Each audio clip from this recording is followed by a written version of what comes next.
What's This Food Barbecue Week continues. Today we're going to look at one of the quirkiest barbecue items I've ever had, and I think that it's just kind of a really unique, odd product that will be fun to cook up today.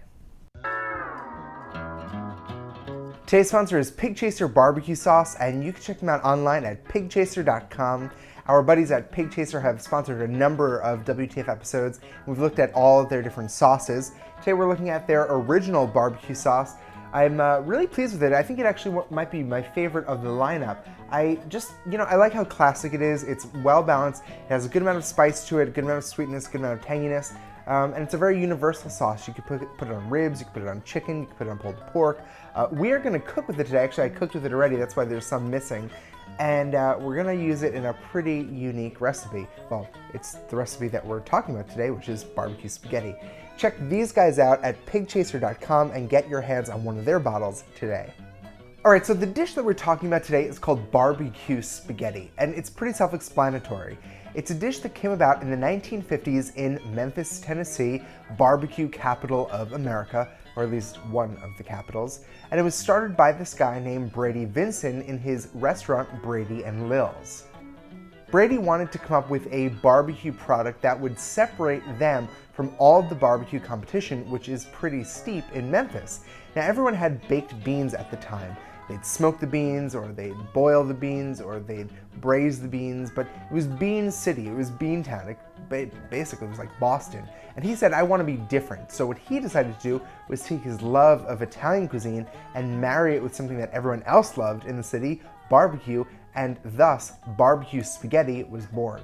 The dish starts off with tomato sauce that gets cooked for about 12 hours and really just kind of stews and gets real happy.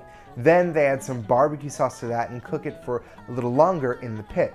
Finally, when it's time to serve, they add some pulled pork to the mix, as well as pasta, plate it up, and enjoy. Now, he made this dish in the 1950s, but it really didn't catch on in popularity until about the 1980s. And today, when you're in Memphis, almost every single barbecue joint serves barbecue spaghetti.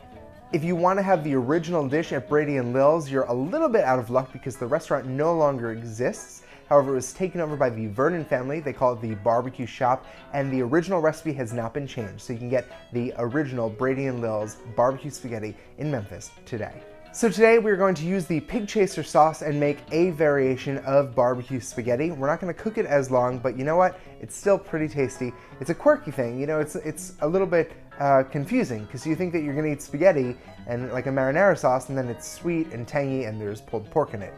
Not so bad. First, pour olive oil in a heavy bottom pan over medium-high heat.